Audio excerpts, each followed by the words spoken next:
Friend, GS study में आपका स्वागत है। हम शुरू किए एनसीईआरटी नोट्स जो भारतीय इतिहास का है, क्लास 6 से 12 तक के ये नोट्स है। और ये book UPSC, state PCS, BPSC, super TET और बिहार एसएससी सभी एग्जामों के लिए अत्यंत महत्वपूर्ण है। हम कर रहे हैं मॉडर्न हिस्ट्री। मॉडर्न हिस्ट्री में आज हम नया टॉपिक करेंगे 1857 का विद्रोह। ये टॉपिक बहुत ही हिस्ट्री के थी, ये टॉपिक बहुत ही महत्वपूर्ण है और इसको आप लोग आज पढ़ेंगे। 1857 की क्रांति कैसे हुई और क्यों हुई और इसमें किसका किसका योगदान है। चलिए हम चलते हैं। 1857 में उत्तरी और मध्य भारत में एक शक्तिशाली जन विद्रोह आरंभ हुआ था जिसने ब्रिटिश शासन की नींव हिला दी थी। इस विद्रोह में आरंभ में यद्यपि कंपनी की सेना और भारतीय सिपाहियों से हुआ था, किंतु शीघ्र ही यह व्यापक क्षेत्र के लोग और इस विद्रोह में शामिल हो गए। इन विद्रोहों में सिपाहियों के अतिरिक्त किसान, दस्तकार, जमींदार, विद्वान और शासक भी शामिल थे। 1857 के विद्रोह के प्रमुख कारण, इसके हम कारण पढ़ेंगे कि 1857 के प्रमुख कारण क्या थे जिससे ये 1857 की क्रांति उत्पन्न हुई। 1857 का विद्रोह सिपाहियों के असंतोष का परिणाम मात्र नहीं था, वरना औपनिवेशिक शासन की चरित्र और नीतियाँ और उसके कारण कंपनी के शासन के प्रति जनता में उत्पन्न असंतोष और विदेशी शासन के प्रति घृणा का परिणाम था। इस विद्रोह के निम्न कारण है। पहले हम पढ़ेंगे आर्थिक कारण। विद्रोह का सबसे प्रमुख कारण अंग्रेजों द्वारा देश में आर्थिक शोषण तथा देश के परंपरागत ढांचे के आर्थिक विनाश था, जिसने बड़ी संख्या में किसानों, दस्तकारों और शिल्पकारों की निर्धनता की स्थिति में पहुंचा दिया था। अंग्रेजों की भू राजस्व संबंधी नीति, कानून और प्रशासन की व्यवस्था असंतोष के कारण थे।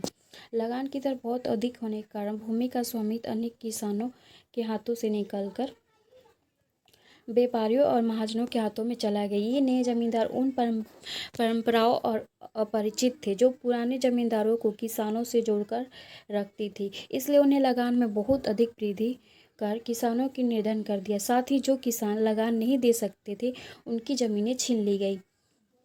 जमींदारी भू राजस्व की मांग बढ़ने के कारण परेशान हुए, उन्हें खतरा उत्पन्न हो गया। उनकी जमींदारी की जमीनें तथा अधिकार जब्त हो जाएंगे और गांव में उनकी स्थिति में गिरावट आ जाएगी। आगे हम चलते हैं। फ्रेंड, आपसे रिक्वेस्ट है कि ये वीडियो आपको पसंद आया हो तो लाइक, सब्सक्राइब और शेयर जरूर करें। जब अधिकारी, व्यापारियों और खुदखोरों ने जमींदारों के स्थान ले लिया तब अपनी स्थिति में गिरावट और उनका असंतोष और बढ़ गया। जब इंग्लैंड में तैयार हुआ माल भारत में पहुंचने लगा तो यहाँ के पुराने हस्तशिल्प नष्ट हो गए। अतः पीड़ित किसान और कारीगर ब्रिटिश शासन के विरुद्ध युद्ध में शामिल हो गए। निचले स्तर पर प्रशासन और पुलिस, छोटे अधिकारी, निचली अदालतों में व्याप्त भ्रष्टाचार के साधारण जनता से बुरी तरह प्रभावित किया। समाज के मध्य तथा उच्च वर्ग, विशेष रूप से उत्तर भारत के प्रशासन के उच्च आय वाले ऊंचे पदों में शामिल नहीं किए जाते थे, जिसका उन पर बुरा प्रभाव पड़ा। देसी रियासतें नष्ट होने से इस पर आश्रित भारतीयों की जीविका के साधन समाप्त हो गए। इसके साथ ही रजवाड़ों पर आश्रित धर्म प्रदेश पीड़ित तथा मौलवियों के भविष्य की खतरे पड़ गया। अतः विदेशी शासन के प्रति भारतीयों के मन में घृणा उत्पन्न हो गई। हम पढ़ेंगे 1857 के सामाजिक कारण। ब्रिटिश सरकार की अलोकप्रियता एक और प्रमुख कारण उसका विदेशी होना भी था। अंग्रेज भारत में सदैव विदेशी ही बने रहे। उनका भारतीय लोगों के बीच कोई सामाजिक संबंध या संपर्क नहीं रहा। पूर्व में विदेशी शासकों की भांति अंग्रेजों ने उच्च वर्गों के भारतीयों से भी सामाजिक संपर्क नहीं रखा। वे प्रजातीय श्रेष्ठता के दर में रहते हुए भारतीयों के साथ अपमानजनक एवं धृष्टतापूर्वक व्यवहार करते थे। अंग्रेजों ने भारत में बसने नहीं आए, वरना उनका प्रमुख उद्देश्य धन कमाना था। धन को ब्रिटेन भेजना था। भारत की जनता नए शासकों से इस मूल विदेशी चरित्र को पहचानती थी, अतः उन्होंने अंग्रेजों को कभी अपना शुभचिंतक नहीं माना। राजनीतिक कारण। 1857 का राजनीतिक कारण क्या था? अंग्रेजों में राज विस्तार नीति के कारण भारत में अनेक शासकों और सरदारों उनके प्रति असंतोष व्याप्त हो गया। अंग्रेजों ने उनके साथ सहायक संधि कर ली, किंतु इन संधियों को इच्छा अनुसार समाप्त कर देते थे। सिंध और पंजाब के विलय से अंग्रेजों के प्रति जनमानस में असंतोष की भावना उत्पन्न हो गई। 1854 में डलहौजी ने झांसी पर अधिकार कर लिया और वहाँ के मृत राजा को दत्तक पुत्र और उसका उत्तराधिकारी नहीं माना। 1851 में जब पेशवा बाजीराव द्वितीय मृत्यु हुई तो उसके दत्तक पुनाना साहब को पेशवा के रूप में मिलने वाली पेंशन देने से अंग्रेजों ने इनकार कर दिया। 1849 में डलहौजी ने मुगल वंश की प्रतिष्ठा पर यह घोषणा करके आघात किया कि बहादुर शाह के उत्तराधिकारी को ऐतिहासिक लाल किला छोड़कर दिल्ली के बाहर कुतुब मीनार के निकट रहना होगा। 1856 में कैनिंग ने यह घोषणा की कि बहादुर शाह की मृत्यु के बाद मुगलों से सम्राट की पदवी छीन ली जाएगी और वे केवल राजा ही कहे जाएंगे। 1856 में डलहौजी ने अवध को ब्रिटिश शासन में मिला लिया। इसकी पूरे भारत में विशेष रूप से अवध में तीखी प्रतिक्रिया हुई, जिसके कारण अवध में और कंपनी की सेना में विद्रोह का वातावरण उत्पन्न हो गया। अखिल भारतीय भावना के अभाव में इन सिपाहियों ने शेष भारत को जीतने में अंग्रेजों की सहायता की, किंतु उनके अंदर क्षेत्रीय और स्थानीय निष्ठा थी। अवध के विलय के पश्चात सिपाहियों की आय पर बहुत बुरा प्रभाव पड़ा। अब अवध में उनके परिवारों के पास जो भी जमीनें थीं उन पर उन्हें अधिकार कर देने पड़ रहे थे। अवध में अधिग्रहण के लिए डलहौजी ने तर्क दिया था कि वह अवध की जनता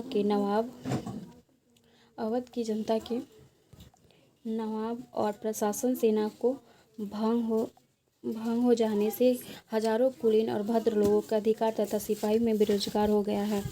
इसी प्रकार जो व्यापारी, दुकानदार और दस्तकार अवध के दरबार में तथा कुलीनों की सेवा करते थे, उनकी जीविका भी चली गई। अंग्रेजों ने अधिकांश तालुकदारों और जमींदारों की जागीरें भी जब्त कर ली और अतः अपनी जागीरें और सामाजिक प्रतिष्ठा को पुनः प्राप्त करने के लिए परेशान में ये लोग ब्रिटिश के शत्रु बन गए। धार्मिक कारण 1857 के धार्मिक कारण ब्रिटिश शासन के विरोध में जनता के विद्रोह का प्रमुख कारण यह भी था कि शासन के कारण धर्म खतरे में थी। जब भय का प्रमुख कारण इन ईसाई मिशनरियों की गतिविधियों थी जो प्रत्येक स्थान पर स्कूलों, अस्पतालों, जेलों और बाजारों में होती थी। ये मिशनरी लोग ईसाई बनाने के प्रयास करते थे और हिंदू धर्म और इस्लाम के सामाजिक रूप से तीखा प्रहार करते थे। ये जनता की पुरानी परंपराओं, मान्यताओं का उपहास और निंदा करते थे। ईसाई मिशनरियों ने जब कुछ लोगों को धर्म परिवर्तन कराया तो जनता अपने धर्म के सामने उपस्थित खतरे का प्रमाण मिल गया। आगे हम चलते हैं। 1850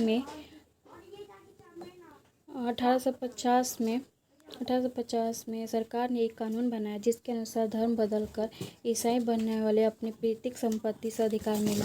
इसके अतिरिक्त सरकार अपने खर्च और ईसाई उपदेशों के पादरी नियुक्त करती थी। अनेक लोगों को रूढ़िवादी और धार्मिक और सामाजिक भावनाएं उन मानवतावादी उपायों के कारण भड़की जो सरकार ने भारतीय सुधारकों की सलाह कर दी। उनका मत था कि एक विदेशी सरकार को उनके धर्म परंपराओं पर हस्तक्षेप करने का कोई अधिकार नहीं है। सती प्रथा का उन्मूलन, विधवा पुनर्विवाह संबंधी कानून तथा लड़कियों ने पश्चिमी शिक्षा की व्यवस्था आदि भारतीय जनमानस को अनधिकृत हस्तक्षेप से समान लगे। पूर्व भारतीय शासकों ने मंदिर, मस्जिदों से जुड़ी जमीनें और उनके पुजारी सेवा संस्थाओं से कर मुक्त कर रखा था, किंतु उनसे कर वसूलने की सरकारी नीति से भी लोगों को धार्मिक भावनाओं का आघात हुआ। जमीन पर निर्भर अनेक ब्राह्मण और मुस्लिम परिवारों में रोष व्याप्त हो गया और वह यह प्रचार करने लगे कि अंग्रेज उनके धर्म नष्ट कर रहे हैं। आगे हम कल पढ़ेंगे 1857 के सैनिक कारण। ये वीडियो आपको पसंद आया तो लाइक, सब्सक्राइब और शेयर जरूर करें। Thank you.